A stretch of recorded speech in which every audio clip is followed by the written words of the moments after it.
जय श्री महाकाल दोस्तों आजकल आपने एक ट्रेंड देखा होगा।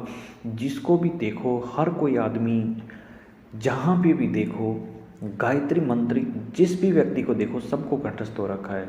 हर कोई आदमी गायत्री मंत्र रटता घूम रहा है। हर कोई आदमी ओम भूर्भुवः स्वः करते हुए मिल जाता है। लेकिन आप ये जान के हैरान रह जाएंगे कि गायत्री मंत्र की साधना हर व्यक्ति के लिए नहीं बनी है। और अगर आप ऐसा कर रहे हैं तो बहुत बड़ा पाप आप लग कमा रहे हैं। ये कैसे कमा रहे हैं आज की वीडियो में वही बताऊंगा। तो चैनल पर पहली बार आए तो सब्सक्राइब कर ले, बेल आइकन दबा ले हुए। और अगर आप यूट्यूब पे पुराने समय से हैं और आप हमें सुन रहे हैं तो वीडियो को अधिक से अधिक लोगों तक शेयर जरूर किया करें। बात करते हैं गायत्री मंत्र की। देखिए, शास्त्रों में स्पष्ट रूप से वर्णित है कि गायत्री केवल वही कर सकता है जो प्रकांड पंडित है, यानी कि गायत्री को समझने वाला है। गायत्री वही व्यक्ति कर सकता है जिस आदमी को करने के लिए गायत्री की दीक्षा हो चुकी हो, जो गायत्री मंत्र से दीक्षित हो। जो आदमी अगर गायत्री मंत्र करता है और उसका उपनयन संस्कार नहीं हुआ है, यज्ञोपवीत धारण नहीं किया हुआ है उसने, तो ऐसे व्यक्ति को, जिसने जनेऊ धारण नहीं कर रखी है, ऐसे व्यक्ति को गायत्री का जप नहीं करना चाहिए। इसे अमर्यादित बताया गया है। चलिए, शास्त्रों की बात आप नहीं भी मानते होंगे, एक साइड रख दीजिए। अब मैं आपको बिल्कुल एकदम आड़ू, जिसको बोलते हैं भाषा, राजस्थानी भाषा में बोलते हैं जिसको, एकदम आड़ू वाली, बिल्कुल एक गंवार भाषा में बात करता हूँ। कि देखिए, सिंपल भाषा में अनपढ़ तरीके से समझाने की कोशिश करता हूँ आपको। क्या साइंस क्या है इसके पीछे का। जब आप गायत्री मंत्र का जप करते हैं तो प्रचंड मात्रा में ऊर्जाएं उठती हैं। प्रचंड मात्रा में इतनी ज़बरदस्त ऊर्जाएं उठती हैं कि आप अंदाज़ा नहीं लगा सकते हैं। असंख्य ऊर्जाएं ब्रह्मांड में प्रवाहित होती हैं गायत्री जप के कारण। एक बार का गायत्री जप आपके आसपास के हजारों जो क्षेत्र होते हैं, हजारों माइल जो क्षेत्र होता है, वहाँ तक ये कंपन उत्पन्न करता है। और अगर लगातार आप गायत्री जप करते हैं तो वहाँ पे बड़ी संख्या में कंपन उत्पन्न होता है। यही कारण होता है कि नकारात्मक शक्तियाँ गायत्री जप से भाग जाती हैं, डरती हैं, घबराती हैं, उनका शरीर पे जलन होता है। ये एक व्यक्तिगत शोध बता रहा हूँ दोस्तों। नकारात्मक ऊर्जाएं कितनी भी बड़ी हो, उनको गायत्री जप करने की वजह से उनके शरीर में जलन होती है। हाँ, वो अलग बात है कि कुछ एक ऐसी शक्तियाँ भी होती हैं जो तंत्र से भेजी हुई होती हैं, वो आपके बराबर खुद गायत्री करने लग जाती हैं। उसमें अलग अलग शक्तियाँ होती हैं जिनके बारे में अभी विस्तार से बात नहीं कर सकता, क्योंकि हमारा प्रश्न ये नहीं था। हमारा प्रश्न था कि गायत्री जप क्यों नहीं करना चाहिए ज़ोर ज़ोर से। गायत्री जप अजप्पा जप होता है। गायत्री बोल के करने का जप थोड़ी होता है। गायत्री वो है जो ब्रह्मा जी को भी वश में कर लेने वाली है।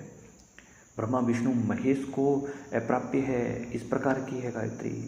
महाविद्याओं से भी महाविद्या है वो, उसको गायत्री बोलते हैं। और लोग गायत्री मंत्र को ज़ोर ज़ोर से कैसेट बजा रहे हैं, ज़ोर ज़ोर से घरों में लगा के छोड़ रहे हैं, रिंगटोन बना कर के छोड़ रहे हैं, जहाँ देखो वहाँ बकवासबाजी कर रहे हैं। ये गलत बात है, ये गलत बात है।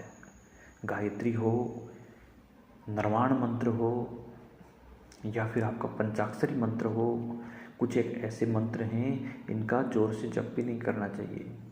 यह आपके आपके मुंह के अंदर जो आवाज़ जो होती है होठों तक ही आनी चाहिए, उससे बाहर दूसरा व्यक्ति ना सुन पाए, आपके अलावा ना सुन पाए। अजप्पा जप बोलते हैं इसको, उपांशु जप बोलते हैं उसको। केवल उपांशु कर सकते हो, मन ही मन बोल सकते हो, उपांशु कर सकते हो। बड़बड़ा के जोर जोर से गायत्री मंत्र बोलना स्पष्ट तौर पे पाप का भागीदार बनना है। इस चीज़ का विशेष तौर पे ध्यान रखें। बहुत सारे लोग गलती कर रहे हैं, बहुत सारे बड़ी संख्या में लोग गलती कर रहे हैं। ठीक है, घरों में गायत्री मंत्र का जप करवाओ, लेकिन योग्य व्यक्ति से करवाओ। हाँ, आपने गायत्री की दीक्षा ले रखी है तो आप जप करो, कोई प्रॉब्लम नहीं है, आप जप कर सकते हो। गायत्री के प्रभाव बहुत ज़्यादा हैं। और अगर आप मान लीजिए आप दीक्षित भी नहीं हुए हो, आपको दीक्षित होने का विधान नहीं पता है, तो भी आप किसी को नॉर्मली किसी को भी आप अपना गुरु मान करके उनका मुख से मंत्र मांग लो। मान लो कि ये मंत्र उनके मुख से मिला हुआ है, और तब आप मानसिक जाप करना शुरू कर सकते हो। गायत्री का मानसिक कर जाप कर सकते हो, लेकिन उपांशु जप कर सकते हो, लेकिन वाचिक जप नहीं कर सकते। जोर जोर से बोल बोल के फिर भी नहीं कर सकते। इसलिए संभल जाइए, गलत मत करिए। मंत्रों की मर्यादाएं होती हैं, सीमाएं होती हैं। मंत्र कंपन पैदा करते हैं, मंत्र भूकंप लाने की ताकत रखते हैं, भूचाल लाने की ताकत रखते हैं। जब ब्रह्मांड में ऊर्जाएं उत्पन्न होती हैं तो बहुत कुछ चीज़ें हलचल उत्पन्न होती है उनसे। और जब आप गलत करते हो, गलत उच्चारण करते हो या गलत तरीके से करते हो तो वही ऊर्जाएं नकारात्मक ऊर्जाएं उत्पन्न करके आपके ऊपर नेगेटिव इफेक्ट डालती हैं। हर चीज़ का अच्छा और बुरा दोनों पहलू होता है। अगर आप विधि विधान वगैरह करते हो तो दिक्कत भी होती है, इसलिए सोच समझ के जाप करें। जाप की कोई मनाही नहीं है, जाप करने की कोई मनाही नहीं है। आप योग्य व्यक्ति से संपर्क करें, उनसे बात करें, समझें और बिल्कुल करें। गायत्री के भिन्न पाद गायत्री के बहुत प्रयोग हैं। गायत्री के लोम अनुलोम प्रयोग भी हैं। उल्टी और सीधी गायत्री जाप से तंत्र प्रयोग होते हैं और इतने खतरनाक तंत्र होता है गायत्री के लोम और अनुलोम प्रयोग से कि आप हैरान हो जाओगे जान करके। गायत्री के एक एक अक्षर, 24 अक्षर की जो गायत्री है वो 24 लाख जाप से उसका एक अनुष्ठान पूरा होता है। लेकिन 24 लाख गायत्री करने वाला व्यक्ति, आप यूँ समझ लीजिए कि जो मुख से बोल देगा विधि विधान से, अगर उसने गायत्री कर रखी है और वो मुख से बोल दे कि ये ऐसा होगा, तो संसार में ऐसी कोई चीज़ नहीं है जो उसको मना कर दे ऐसा होने से। वो होकर के ही रहता है, फिर त्रिकालदर्शी हो जाता है। गायत्री जप का जो साधक होता है, अगर विधि विधान से किया तो त्रिकालदर्शी हो जाता है, कुछ भी बता सकता है। उसकी वाणी सिद्ध हो जाती है, वो जो भी बोल देगा वो होके रहेगा, अटल सत्य हो जाता है, उसको कोई रोक नहीं सकता। इस प्रकार की होती है गायत्री जप। और इस प्रकार का होता है, अलग अलग निर्वाण मंत्र का हो, गायत्री का हो, पंचाक्षरी मंत्र हो। इन मंत्रों की पावर को पहचानो।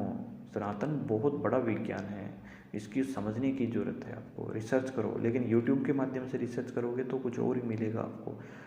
ग्रंथों की ओर लौटो, बुजुर्ग ब्राह्मणों की ओर लौटो, उनसे पूछो, जो ज्ञानवान हैं, ज्ञानशील हैं, उनसे जा कर के पूछो।